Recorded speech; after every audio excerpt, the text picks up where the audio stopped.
হাঁসের মাংসের নাম শুনলে জিভে জল আসে না এমন মানুষ পাওয়া ভার। অনেক অনুষ্ঠানে পিকনিকের সময় হাঁসের মাংস আলাদা মাত্রা যোগ করে। সবার একটা আলাদা অ্যাট্রাকশন থাকে হাঁসের প্রতি। কিন্তু অনেক অ্যাট্রাকশন থাকলেও লোম পরিষ্কার করার ঝামেলার কারণে আমরা বাসায় খুব কমই হাঁস খাই।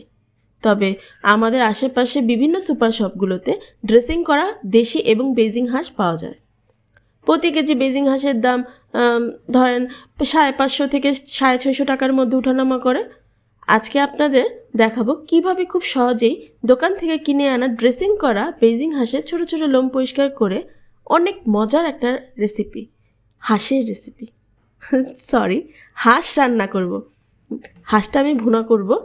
তো চলুন শুরু করা যাক।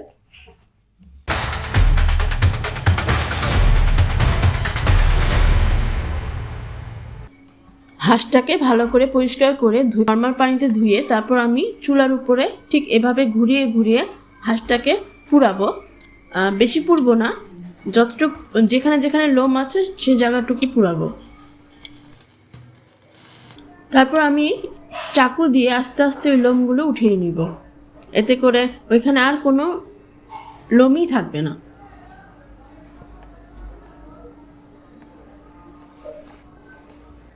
তারপর আপনাদের প্রয়োজন অনুযায়ী আপনারা হাঁসটিকে নর্মাল সাইজের পিস করে নিতে পারেন। আমি এখানে মিডিয়াম সাইজ করছি, আপনারা চাইলে আরও ছোটো করতে পারেন, আপনাদের ইচ্ছা।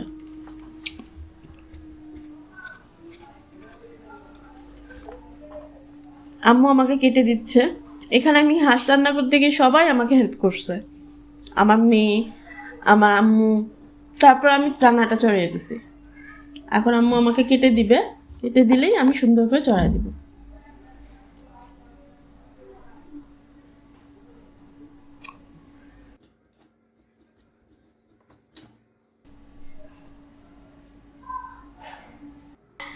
কি সুন্দর করে আমি সুন্দর করে ধুইছি, অনেক সুন্দর করে ধুইছি। ধোয়ার পর তারপর রান্না চড়াইছি। এখানে 2 কেজি 300 গ্রামের মতো হাঁসটি আছে। আর এই হাঁস রান্না করতে আমার লাগবে হচ্ছে পেঁয়াজ, মরিচ, সয়াবিন তেল, আর হচ্ছে হলুদ, লবণ, আদা রসুন, আর এটা হচ্ছে স্বপ্নের হাঁস ভুনা মশলা। আপনারা এটা ইউজ করতে পারেন, আমি এটা ইউজ করছি, তাহলে আর ইজি হয়ে যায় রান্না করা। এই তো আমরা এখন রান্না শুরু করব।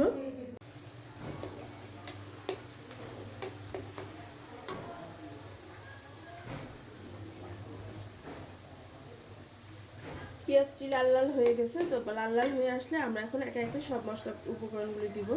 প্রথমে আমি আদা রসুনটা দিব।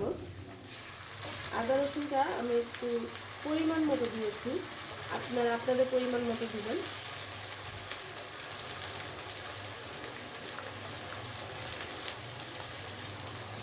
আদা রসুনটা ভালো করে পেঁয়াজের সাথে ভুনাবো, একদম পুরোপুরি ভাজা ভাজা করবো যাতে স্মেলটা চলে যায়।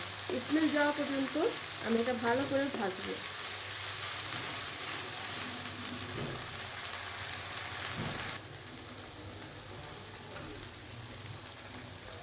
এখন আমি দিব লবণ স্বাদ মতো,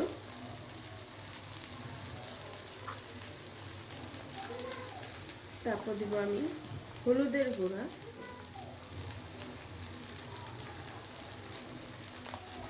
তারপর এখানে আমি স্বপ্ন হাঁস ভুনার মশলাটা দিয়ে দিব, এটাও পরিমাণ মতো, আপনারা আপনাদের পরিমাণ মতো দিয়ে দিবেন। দিয়ে ভালো করে নাড়াচাড়া করবেন যাতে ভালো করে মিক্স হয়ে যায়।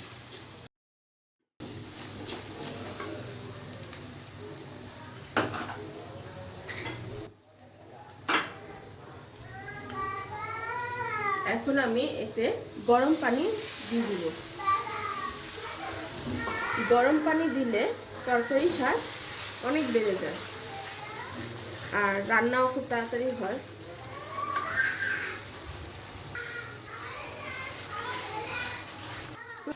এখানে আমার মশলাটা ভালো মতো কষা হয়ে গিয়েছে। এখন আমি হাঁসটা দিয়ে দিব।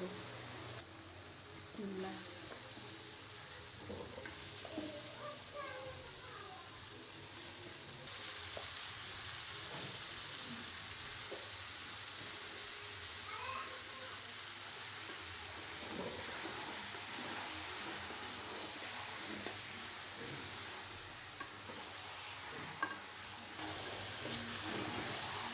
ভালো করে আমরা মশলার সাথে হাঁসটাকে নেড়ে চেড়ে নেব।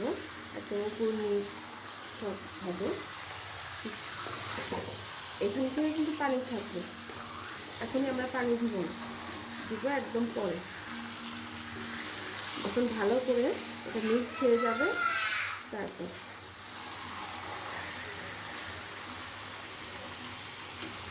আমার হাঁসটা ভালো মতো মশলার সাথে মাখা হয়ে গিয়েছে। এখন আমি এতে সামান্য একটু গরম পানি দিব, কারণ এখান থেকে একটু পানি ছাড়বে তাই। এখন আমি এটা ঢেকে দিব। ঢেকে আমি কিছুক্ষণ অপেক্ষা করব।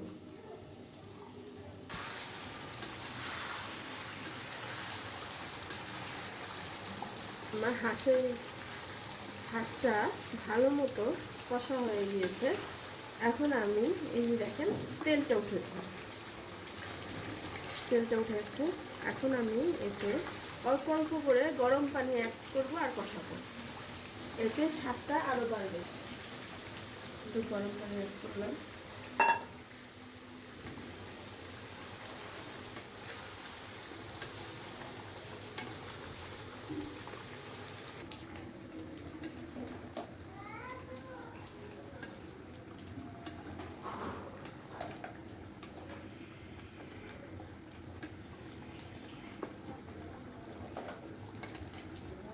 এখন আমি এখানে একটু কাশ্মীরি গুঁড়া মশলা অ্যাড করব।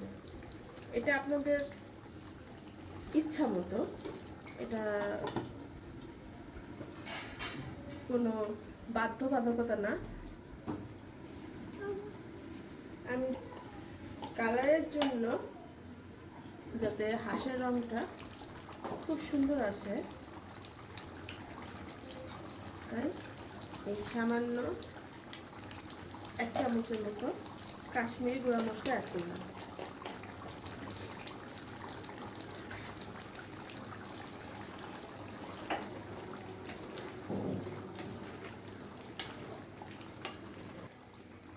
নামানোর আগে আমি একটু ভাজা জিরার গুঁড়া অ্যাড করব, এতে স্বাদটা একটু ভালো হয়।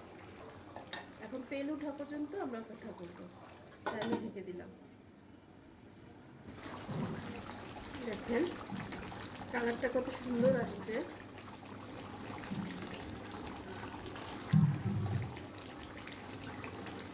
এখন আমি আস্তে আস্তে ঢেকে রান্না করব। আর এখন আমি একটু জিরার গুঁড়া, এটা ভাজা জিরা গুঁড়া। এত সুন্দর ঘ্রাণ না।